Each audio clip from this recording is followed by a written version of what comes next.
From New York, this is Democracy Now! The American people love and respect our post office. It's not for sale, and it's not for being dismantled. We will not be disenfranchised by their eliminating vote by mail. Protesters rallied outside the home of Postmaster General Louis DeJoy this weekend after President Trump admitted to working to undermine the Postal Service in order to make it harder to vote by mail in November.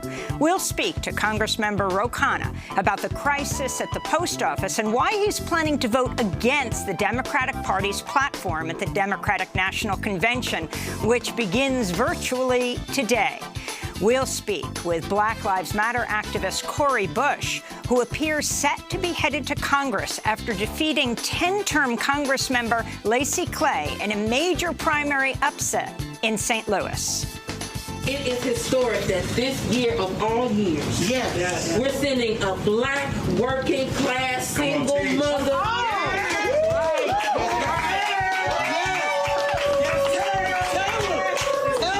Who's been fighting for Black lives from Ferguson all the way to the halls of Congress. All that and more coming up. Welcome to Democracy Now!, democracynow.org. The Quarantine Report. We're breaking with convention this week, covering the Democratic National Convention. House Speaker Nancy Pelosi has called lawmakers back from summer recess for an urgent vote this week to stop changes at the U.S. Postal Service that could interfere with the upcoming election. On Thursday, President Trump admitted he's working to undermine the USPS in order to make it harder to vote by mail in the elections by pushing Republicans to reject a new coronavirus stimulus bill over Democrats' demands for funding to bolster election security and $25 billion to support the Postal Service. Democrats are demanding Postmaster General DeJoy, a major Trump donor, and other top officials testify before Congress. The internal U.S. Post Office watchdog is reviewing recent policy changes and DeJoy's compliance with ethics rules, CNN reported Friday. DeJoy and his wife hold as much as $75 million in assets in competitors or contractors of the Postal Service. And attorneys general from at least 6 states are considering lawsuits against the Trump administration to prevent it from reducing mail service in the run-up to the elections. As postal union members and Democratic lawmakers are sounding the alarm over delays in mail and other disruptions, the U.S. Post Office said Friday it will stop removing mailboxes in the run-up to the election, though reports emerged this weekend of boxes being removed around New York and New Jersey. Last week, the Postal Service sent letters to 46 states and Washington, D.C., warning all mail-in ballots may not get delivered on time. Meanwhile, Vice News reported internal documents show the U.S. Post Office introduced plans in May to take hundreds of letter sorting machines out of service. On Saturday morning, protesters staged a noisy wake-up call demonstration outside Louis DeJoy's Washington, D.C. home, chanting and banging pots and pans. Blatantly attempting to steal an election, okay? We are going to be voting by mail in such high numbers this year. It's a safe way to vote. People don't want to go to the polls in a pandemic. And Donald Trump and Louis DeJoy are saying, you can't vote by mail. Protests also took place Sunday outside the Greensboro, North Carolina residence of Louis DeJoy. The U.S. death toll from the coronavirus has topped 170,000. Public health officials are expressing alarm as the number of daily COVID-19 tests across the United States has dropped 17% since mid-July, making it harder for states to track the outbreak.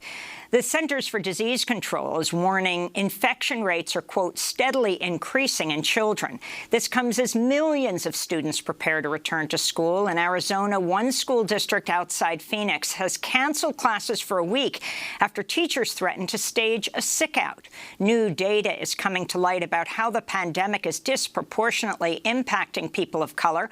According to the CDC, 14,000 pregnant people have tested positive since January. Nearly half of them have been Latina. A new study by the University of Pennsylvania found Black and Latina women are 5 times more likely to be infected than white women. Meanwhile, Time magazine reports ICE, that's Immigration and Customs Enforcement, is still detaining 120 children despite a court order to release them due to COVID-19 concerns. The global coronavirus death toll has topped 775,000. New Zealand has postponed its upcoming election by a month following a new outbreak of nearly 70 cases. This comes after New Zealand went more than 100 days without any new infections. In India, the death toll has topped 50,000, the world's 4th highest behind U.S., Brazil, and Mexico. Lebanon's health minister is calling for the country to be shut down for 2 weeks due to a spike in new cases. This comes less than 2 weeks after a massive explosion in Beirut killed over 200 people, injured thousands, and left 300,000 homeless. Over the weekend, protests continued in Beirut, calling for the resignation of the Lebanese president, Michel Aoun. In Belarus, an estimated 200,000 people took to the streets of Minsk Sunday as protests continue 1 week after longtime authoritarian leader Alexander Lukashenko was declared the winner of the presidential election with 80% of the vote.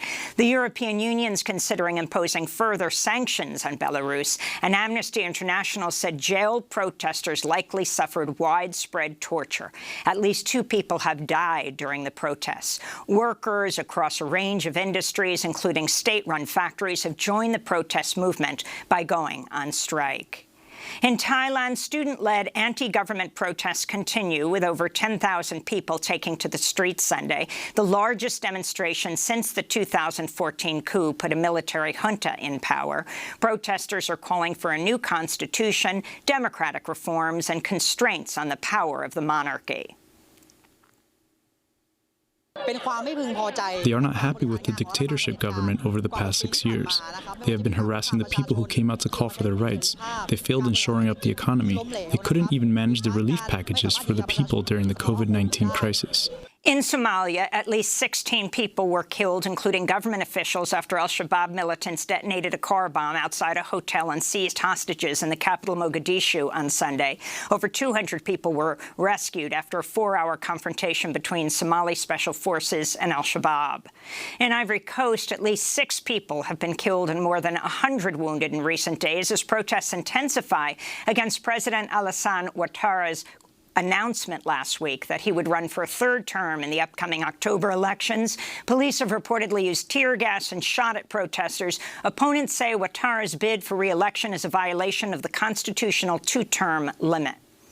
President Trump says he will unilaterally reinstate international sanctions on Tehran after the UN Security Council rejected a U.S. resolution to extend the embargo on Iran. Trump plans to claim the U.S. is still technically a participant in the 2015 Iran nuclear deal, even though Trump himself withdrew from it, and can therefore order an extension of sanctions if Iran violates the deal. Iran called the UN vote a humiliating defeat, and European countries expressed doubt as to whether Trump can unilaterally force such measures. In immigration news, ProPublica and the Texas Tribune report guards at an ICE jail, that's Immigration and Customs Enforcement, in El Paso, Texas, systematically sexually assaulted and harassed at least 3 prisoners. A 32-year-old Salvadoran woman who was recently released from the ICE jail brought the accusations to light and told her attorney she feared for other prisoners in custody. The assaults would allegedly take place in areas that were not recorded by surveillance cameras. Another woman who came forward, a 35-year-old mother from Mexico, faces deportation this week as attorneys demand a criminal investigation. The Government Accountability Office said Friday the top 2 officials at the Department of Homeland Security are not legally allowed to serve in their roles within the agency. According to the watchdog, Chad Wolf, the acting secretary of DHS, and Ken Cuccinelli, the acting deputy secretary, were not installed according to the proper order of succession. Democrats have called on them to resign. Last week, the ACLU called for the dismantling of DHS by breaking it up into smaller federal agencies. Immigration activists say the agency should be fully abolished. Anti-racist protesters were violently confronted by right-wing groups in several cities over the weekend. In Georgia, a pro-Confederacy rally drew armed far-right militia members to the Stone Mountain Confederate Memorial in Stone Mountain Park Saturday. They attacked anti-fascist and Black Lives Matter protesters with pepper spray as the counter-protesters chanted, "Go home, racists." Meanwhile, in Kalamazoo, Michigan, members of the far-right hate group, the Proud Boys, started attacking counter-protesters who showed up at their rally. The Proud Boys waved American and Trump flags and shouted racist slogans. Samuel Robinson, a local black reporter from MLive, was arrested and briefly detained while covering the protest, despite identifying himself as a member of the press. In Portland, Oregon, right-wing extremists and members of the alt-right group Patriot Prayer organized a small rally where they shot pellets from paintball guns and pepper spray against anti-racist counter-protesters. In Jackson, Mississippi, prosecutors have charged 3 police officers with murdering a black man outside his own home more than a year and a half ago. A grand jury indictment filed Friday alleges in January of 2019, the 3 officers pulled 62-year-old George Robinson from his car, threw him headfirst into the pavement, then beat and kicked him in the head and chest. A coroner's report found Robinson suffered broken ribs and a bleeding brain caused by blunt force trauma to the head. In Georgia, state investigators have filed murder and assault charges against a white police officer who fatally shot a 60-year-old black man during a traffic stop north of Savannah earlier this month. The indictment alleges 27-year-old Highway Patrol officer Jacob Gordon Thompson tried to stop Julian Edward Roosevelt Lewis over a burned-out taillight and gave chase on a dirt road when Lewis tried to drive away. After forcing Lewis's car into a ditch, Officer Thompson allegedly drew his gun and fired a single shot into Lewis's head almost immediately after exiting his patrol car. In election news in Puerto Rico, Governor Wanda Vazquez on Sunday conceded the gubernatorial primary race for her party to Pedro Pierluisi. He represented Puerto Rico from 2009 to 2017 in Congress. He said achieving statehood would be his top priority if he wins November's general election. Meanwhile, San Juan Mayor Carmen Yulín Cruz lost her bid to represent the Popular Democratic Party, which will be represented by Carlos Delgado in the general election. In California, around 2 million residents had their power shut off Friday in the state's first rolling blackout since 2001. An unrelenting heat wave has engulfed the region and is expected to last halfway through this week as the coronavirus outbreak introduces yet new challenges for Californians seeking to escape the heat in cooling centers or other public places. Meanwhile, in Iowa, hundreds of thousands remain without electricity after a deadly inland hurricane ravaged the state last Monday, leveling homes and devastating millions of acres of farmland. And Robert Trump, President Trump's younger brother, died on Saturday at the age of 71. He'd been sick for several months. President Trump visited his brother at a New York hospital the day before he died. Robert Trump served as an executive vice president of the Trump Organization in June. He sued his niece, Mary Trump, in an attempt to stop the publication of her tell-all book about Donald Trump and the Trump family. It is not clear the causes of Robert Trump's death. And those are some of the headlines. This is Democracy Now!, DemocracyNow.org, The Quarantine Report. I'm Amy Goodman. All week this week, we are breaking with convention as we cover the Democratic National Convention. But we begin with the post office. House Speaker Nancy Pelosi has called lawmakers back from summer recess for an urgent vote this week to stop changes at the U.S. Postal Service that could interfere with the upcoming election. President Trump has admitted to working to undermine the Postal Service in order to make it harder to vote by mail in November, telling Fox News Thursday Republicans rejected a new coronavirus stimulus bill over Democrats' demands for funding to bolster election security and $25 billion to support the Postal Service. Now, they need that money in order to have the post office work so it can take all of these millions and millions of ballots. Now, in the meantime, they aren't getting there. By the way, those are just 2 items.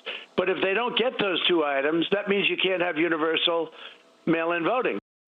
Democrats are demanding Postmaster General Louis DeJoy, a major Trump megadonor, and other top officials testify before Congress. The internal USPS watchdog is reviewing recent policy changes and DeJoy's compliance with ethics rules. That's according to CNN.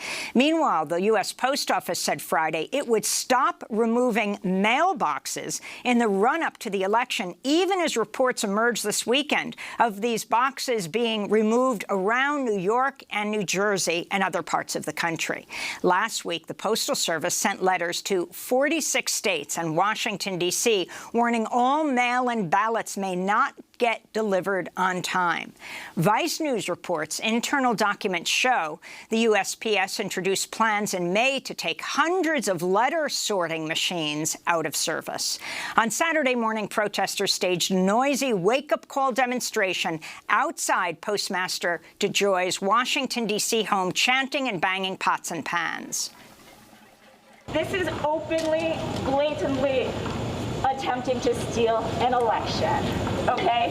We are going to be voting by mail in such high numbers this year. It's a safe way to vote. People don't want to go to the polls in a pandemic. And Donald Trump and Louis DeJoy are saying, you can't vote by mail.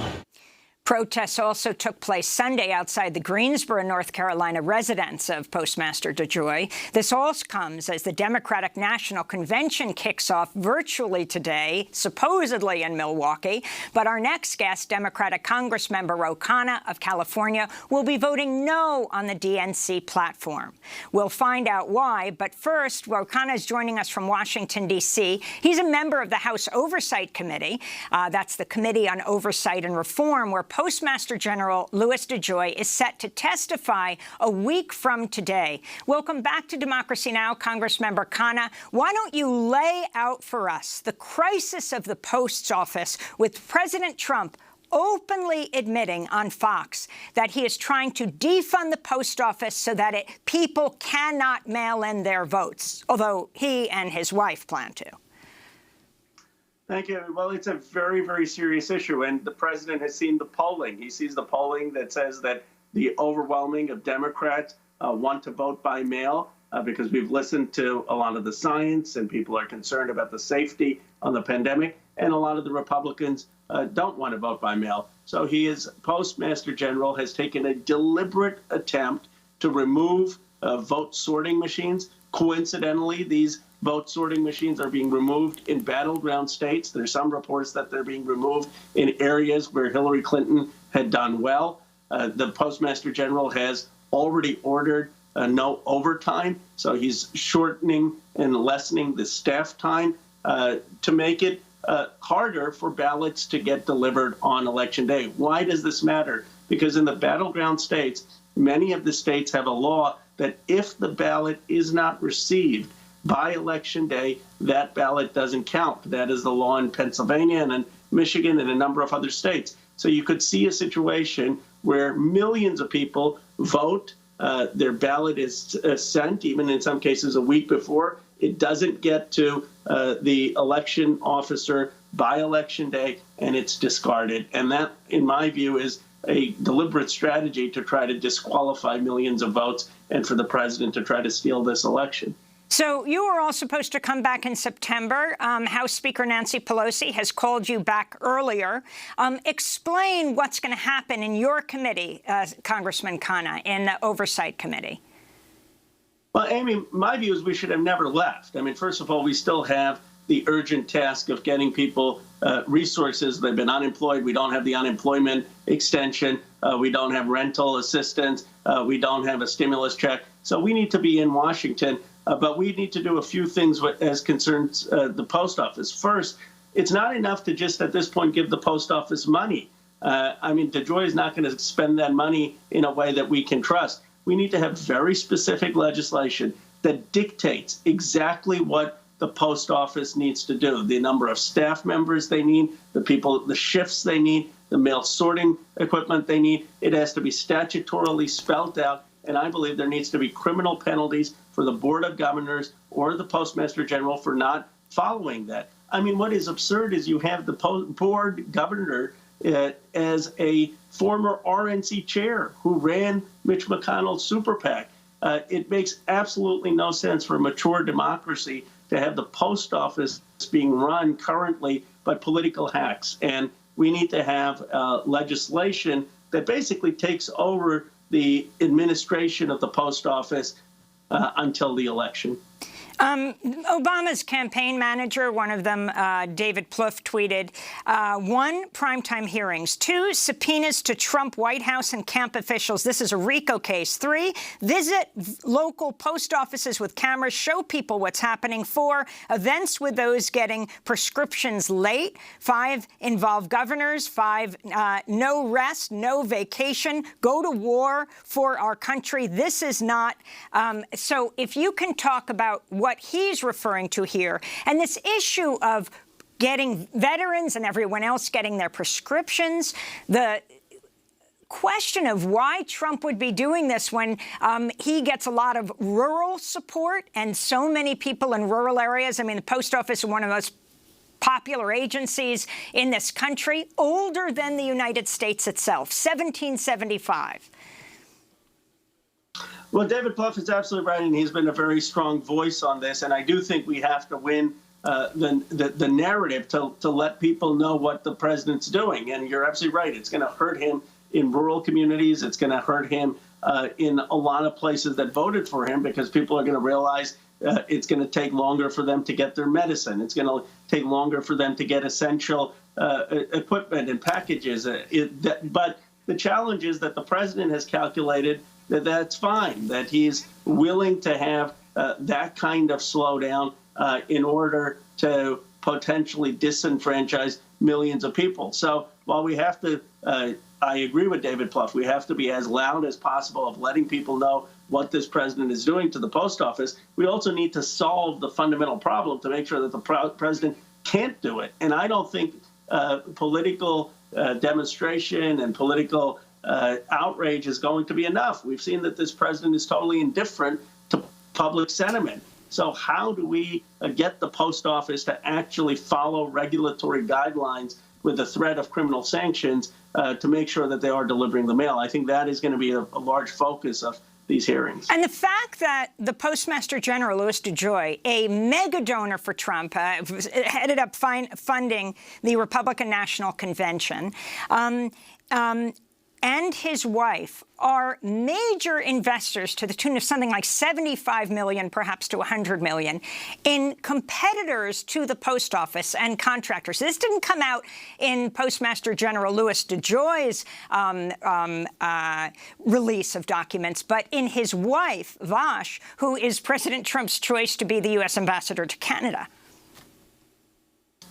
You're absolutely right. I mean, they have wanted to privatize the post office for decades. I mean, as you know, it goes back to 2006, where they passed a law requiring the post office to put money away for 75 years for people's retirement. And DeJoy was just selected to further the effort of privatization. But this is, I think, the great debate in our nation, the erosion of any sense of public commons, the erosion of public schools, the erosion of the post office, the erosion of the town square with private funding. What the Republican vision for this country is free market absolutism, where money should dictate, private sector should dictate, and a total erosion of any public commons. And that is not going to sit well, as you pointed out, Amy, in rural communities and communities across this country that believe that we should have some social fabric.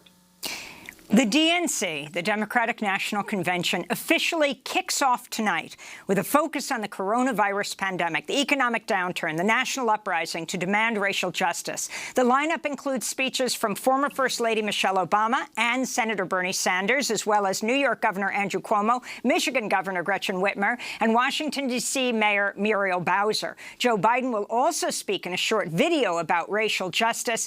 This comes as the Daily Beast reports there are no Muslim speakers in the DNC's primetime lineup this week, and only a handful of Latinx voices.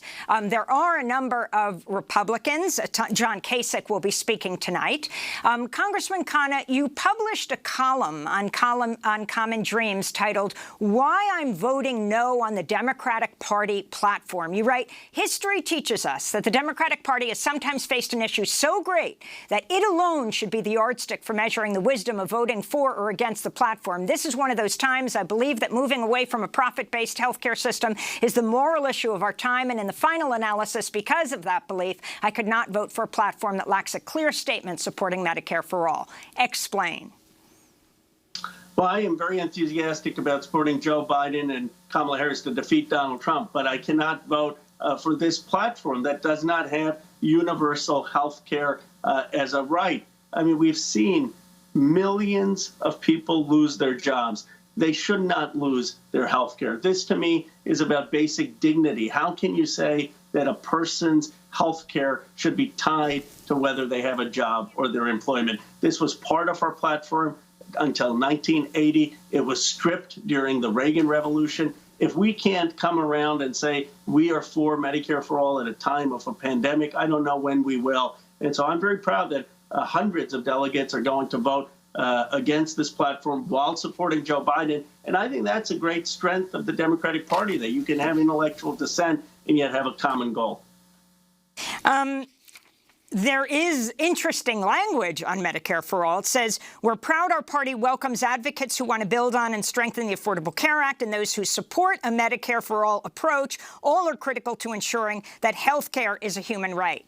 Do you think that if Biden were to win, although he has adamantly said he's opposed to Medicare for All, the movements for Medicare for All, I mean, the polls show most people support this, could change him? Kamala Harris has gone back and forth on this. She said she co-sponsored the Medicare for All bill. I do think it can change him, and especially people who look at Bernie Sanders' plan realize that it's a 4-year transition. I mean, Bernie Sanders isn't saying go to Medicare for All in 1 year. He's saying let's extend it to 55, then 45, then 35. There's a carve-out for unions. So I think what is very possible if we continue to advocate that we can get the President Biden on year one to say let's extend it at least to 55 or 50 and then make progress from there. And that is why this activism is so important. Let me ask you about the DNC Platform Committee members overwhelmingly voting against proposed language that would oppose illegal Israeli settlements in the West Bank and support conditioning U.S. aid if Israel moves toward annexation of the West Bank. Your thoughts on this?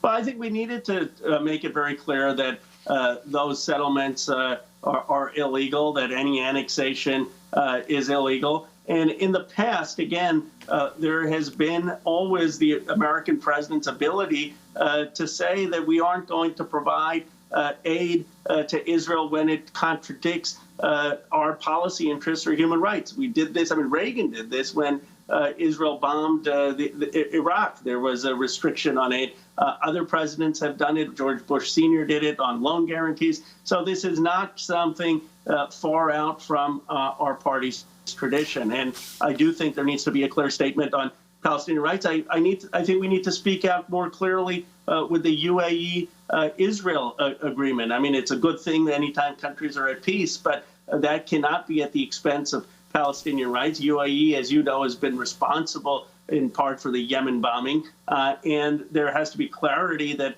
there's no annexation and clarity that both countries are going to be recognizing Palestinian rights. Palestinians can't be the collateral damage of great power politics in the Middle East. Congressman Khanna, you are calling for a bill that would make free masks available to all. You also have written a letter along with Congressman Adam Schiff to the leadership requesting mask-related provisions in any COVID-19 pandemic relief package. Explain. The data is so clear that mask usage will help prevent the spread of coronavirus. And we've seen in other countries where they have been universal masks in Taiwan and South Korea, they have done very well in dealing with this pandemic. So what we are saying is we should be giving every person who wants them masks.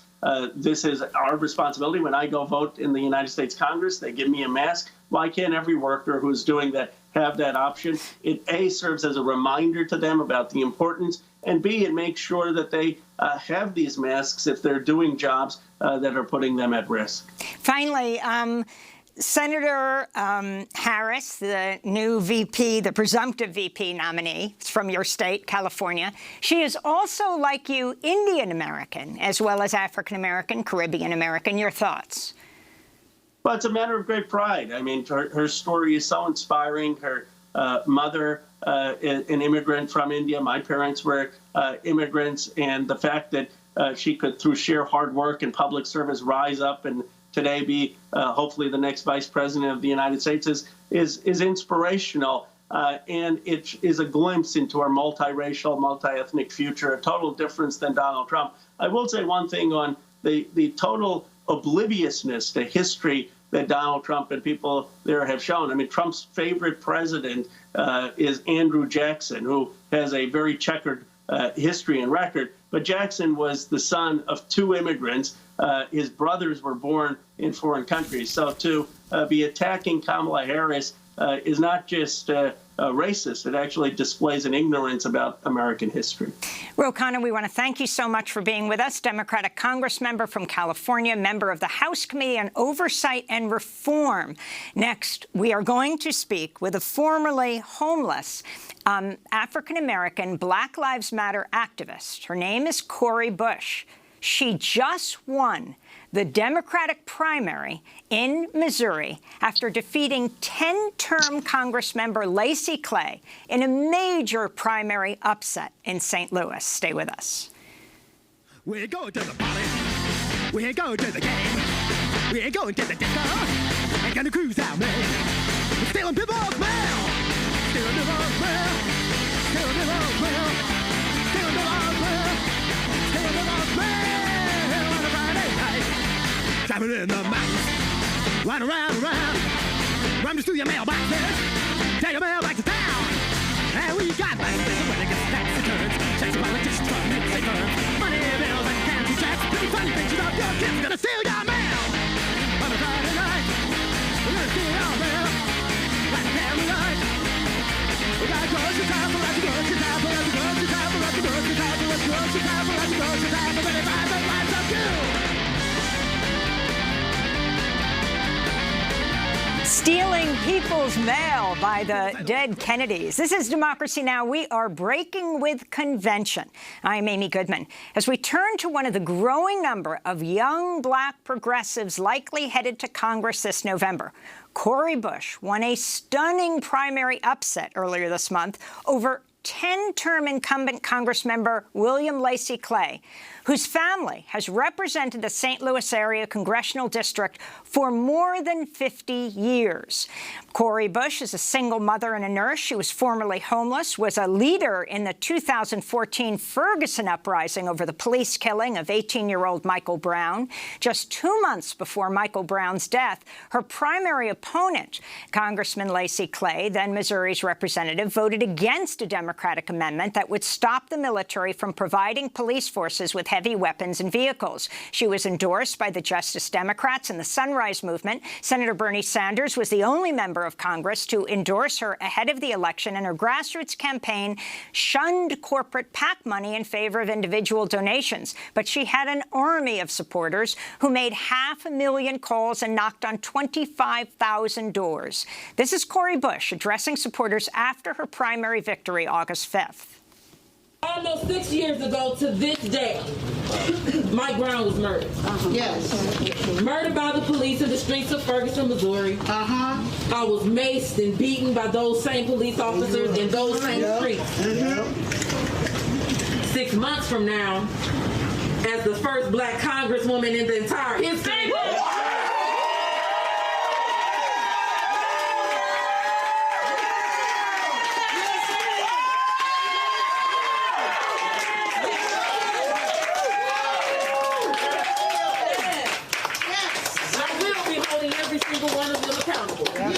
This summer, after George Floyd, Breonna Taylor, Ahmaud Arbery, Nina Pop, and so many more were taken from us. Yes. Millions of people are taken to the streets around the world to join us, to join those who had said for years, starting in this place, that Black Lives Matter. Yes, that's Cori Bush speaking through her purple face mask. She is a nurse, after all, on primary night and joining us now from St. Louis. Welcome to Democracy Now!, Cori Bush. It's great to have you with us.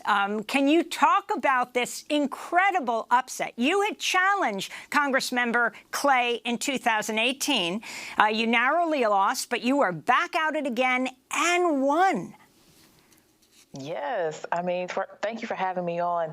Look, this thing was an effort from people all across our district, across the state of Missouri, and across the country. You know, we believed that it's time for a change. It's time for an active leader, someone who knows the streets, someone who knows the struggle of what's happening in our country, especially with COVID-19 and how that's devastated communities. And then with the protests, you know, with me being a nurse and me being someone who's come out of the protest movement, you know, it's time for that voice. Are you for defunding the police, and what does that mean to you?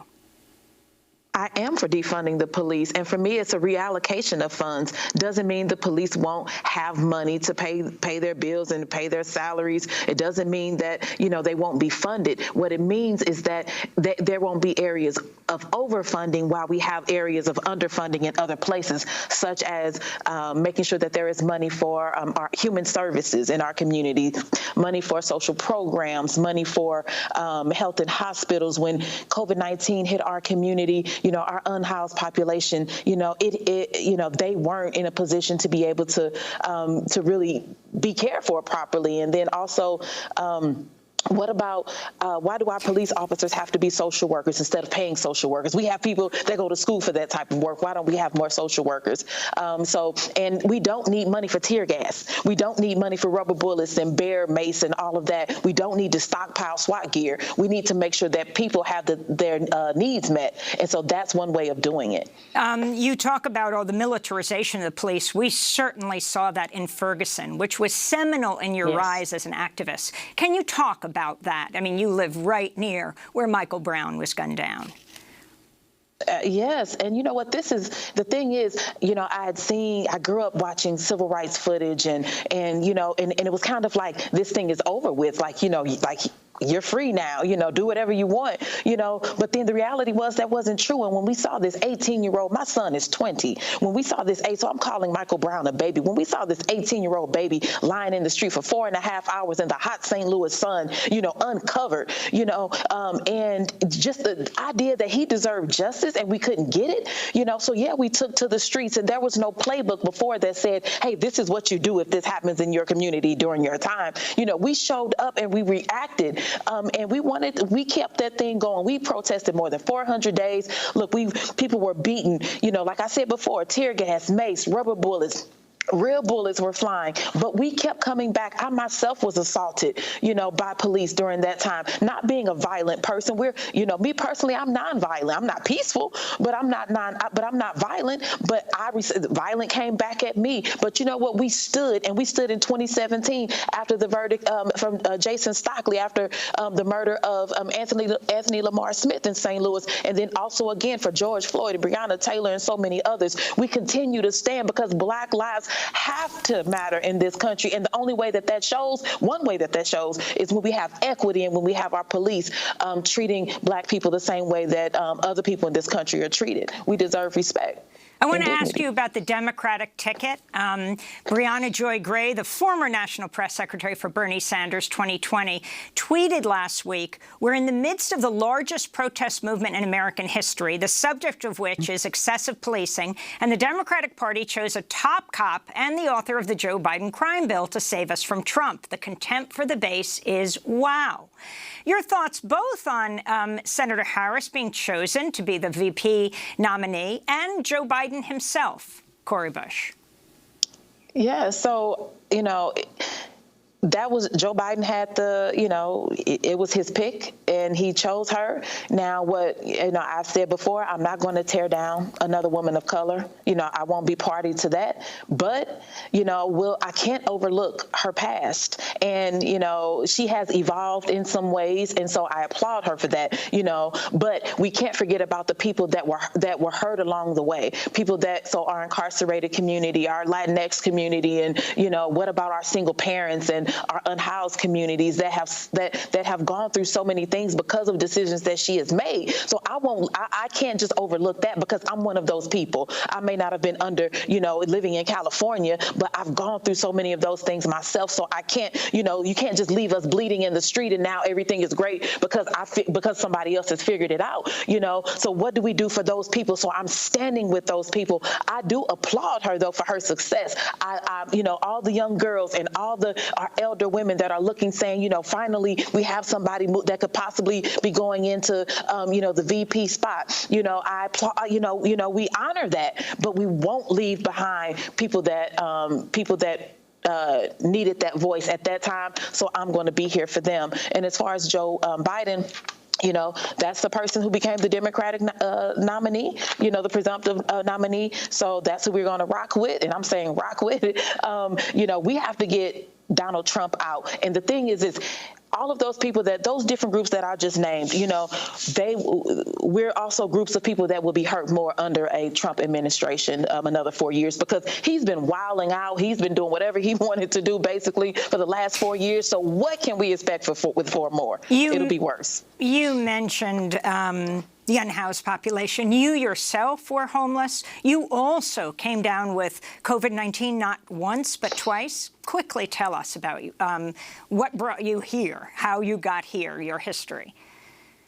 Yeah, I grew up in a household that my father's been in politics for most of my life. Love my dad, but I saw so many things, so much corruption and things just coming at him as he was trying to serve the community. So I said I would never do politics, went into ministry, and went through so many things just personally, sexual assault, domestic violence, being a low-wage worker. Being a low-wage worker, I was also uninsured, had times when I was unhoused. At one point, I was unhoused with 2 babies, mixing formula in a fast food restaurant bathroom, but I kept going. There was somebody who said, Corey, this is a way to help. What can I do? And so I was able to come out of some of those situations. And so I want to be able to give that back and help other people, because there was somebody that helped me, but it was not our congressperson. It was not the work necessarily that was being done that I felt could have been done through legislation. It was just people reaching out. And so now I'm here to say, look,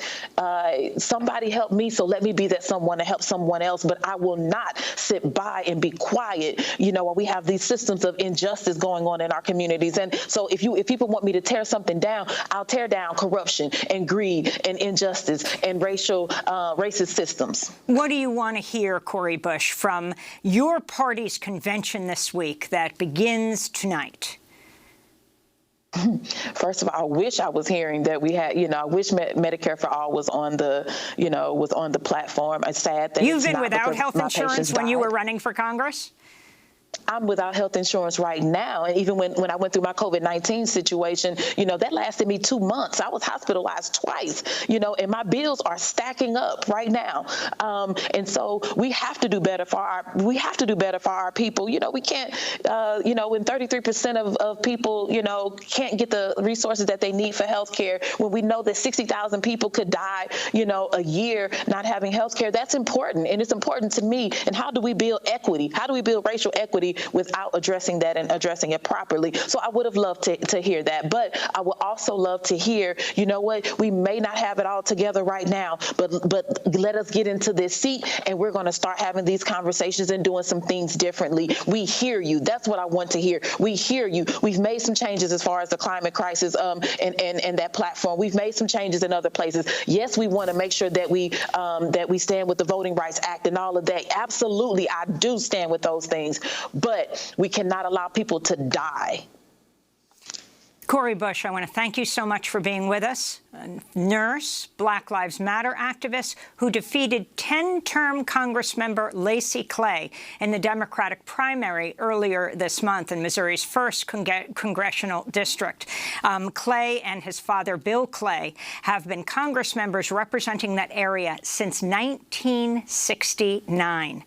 Cori Bush is a formerly unhoused woman who helped lead protests in Ferguson after the police shooting of 18-year-old Michael Brown. Her story featured in the award-winning Netflix documentary Knock Down the House, along with AOC. And as we go to the next segment, very quickly, Cori, I wanted to ask you, you've said you want to expand the squad?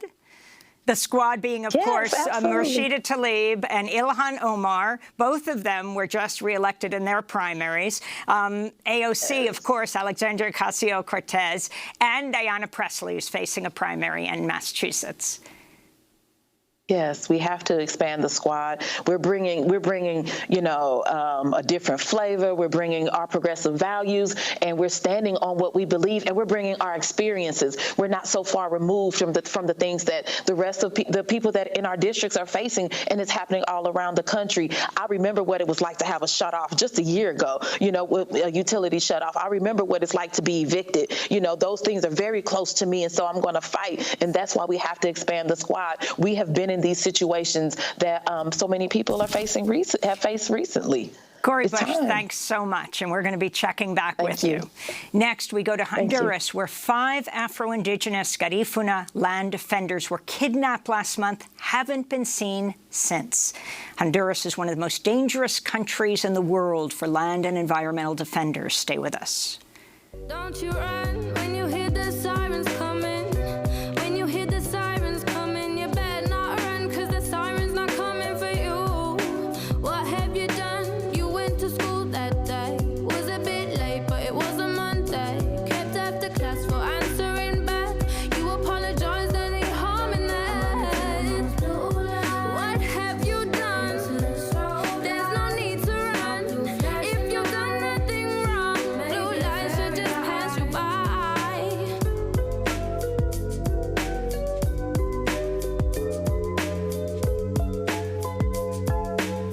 Blue Lights by Georgia Smith. This is Democracy Now!, democracynow.org. We are breaking with convention, and this is the Quarantine Report. I'm Amy Goodman.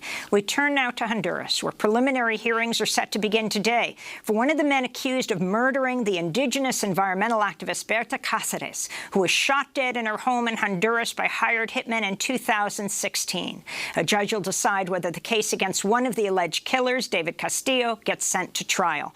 At least 212 land and environmental defenders were murdered last year. That's the highest number since the group Global Witness began gathering data 8 years ago, looking at the world. Around 40% of those killed were indigenous people. Colombia was the deadliest country, with 64 land and environmental defenders killed. Honduras was also high on the list. The Berta Cáceres hearing comes as Afro-Indigenous Garifuna community in Honduras demands the safe return of 5 Garifuna land defenders who were kidnapped last month in the Caribbean coastal town of Triunfo de la Cruz. Witnesses say the abductors wore police uniforms and forced them into 3 unmarked vehicles at gunpoint. Among those abducted was 27-year-old Albert Snyder Centeno, president of the Triunfo de la Cruz Community Board, a member of the group Black Fraternal Organization of Honduras. This is Centeno in a recent video testimony prior to his forced disappearance. We have witnessed how the Garifuna people are being killed, how we're being criminalized for being the rightful owners of this rich territory. And this is Garifuna leader Miriam Miranda, the executive director of the Black Fraternal Organization of Honduras, speaking to Democracy Now! From her home in Honduras in July. What happened is a reflection of systemic persecution, systemic repression, but also a well-crafted plan by the Honduran state to exterminate the Garifuna community. It's important to understand that this pressure, this repression, and everything we are facing is because we are a community in constant fight for ancestral rights. That was Garifuna leader Miriam Miranda. This is just the latest attack against the Garifuna community in Honduras as they defend their territory territory from destructive projects fueled by foreign investors and the government. Honduras became one of the most dangerous countries in the world for Black and Indigenous land and water defenders after the 2009 U.S.-backed coup there. For more, we're joined by Carla Garcia, International Relations Coordinator with the Black Fraternal Organization of Honduras. Welcome to Democracy Now, Carla. It's great to have you with us. Explain the horror of what has taken place. To explain who these 5 Black, Indigenous, environmental leaders are. Good morning, and thank you very much for leave the voice of Ofra be in Democracy Now. Right now, as a Garifuna community, we are experimenting the worst days in the life of the community since 20 years to now. We are in danger daily. All the leaders of the Garifuna community, all the defendants of the land in Honduras, doesn't matter if they are Garifunas, if they are indigenous, everybody's in danger to die, to be killed, to be kidnapped. And we are for us, the real responsible of this is the government of Honduras. And to give a little context of what is happening in Triunfo de la Cruz, Albert Snyder Centeno is the most young leader being achieved in one of our communities. And nobody believed that this young man was able to do what he do, push the government and claim for the comply of the sentence of the International Human Rights Court, who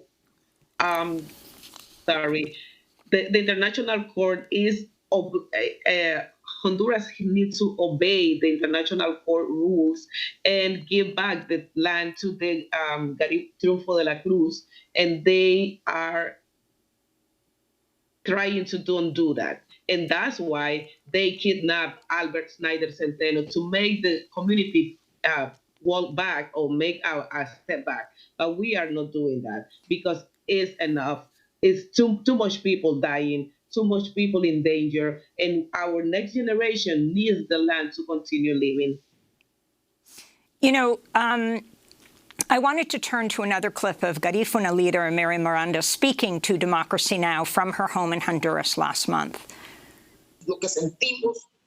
What we feel as an organization is that something similar to the Berta Cáceres case is going to repeat itself, where the government is going to parade a group of people or say, this person was the one who committed the crime, or this person was the one who did it. But the intellectual authors will remain with impunity. And this is one of the reasons why I feel like it is important to tell you. I have not told anyone, and I am going to speak with you honestly. Today, more than ever, my life is in danger. So, Carla Garcia, can you tell us what you know of the people who abducted these 5 indigenous leaders?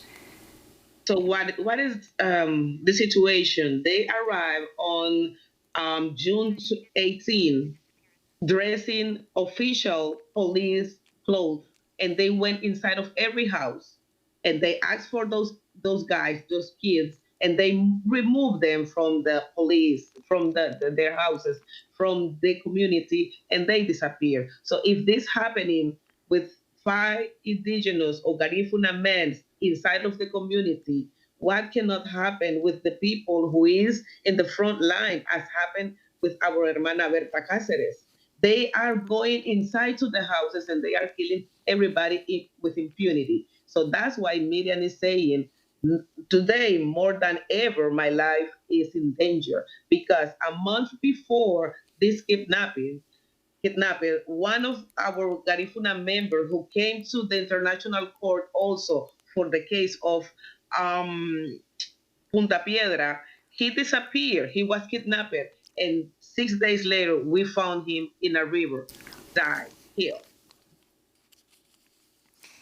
Can you talk about the years of violence that this Black indigenous community, the Garifuna, have faced in Honduras?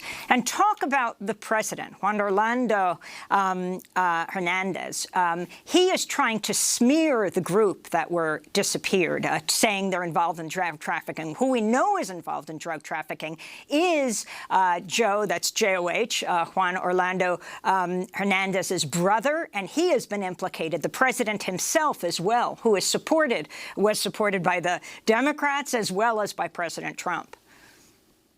So it's very important to understand that right now, Garifuna community is facing the worst part of the violence that we are suffering. But this is, it came escalating year by year.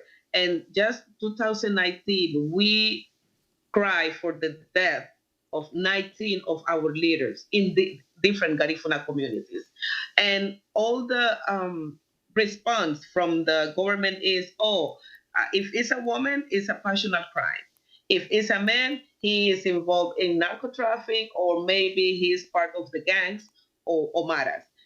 So this is a recurrent situation, and we are telling to the world.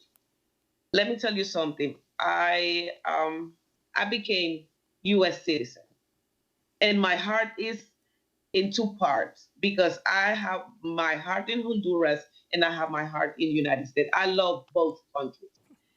But since 2019, Honduras is living in the hell, and U.S., the government of U.S. is saying nothing about that.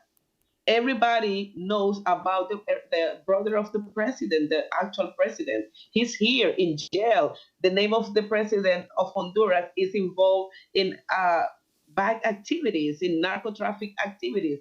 Why nobody is doing nothing? We are fighting against the beast right now.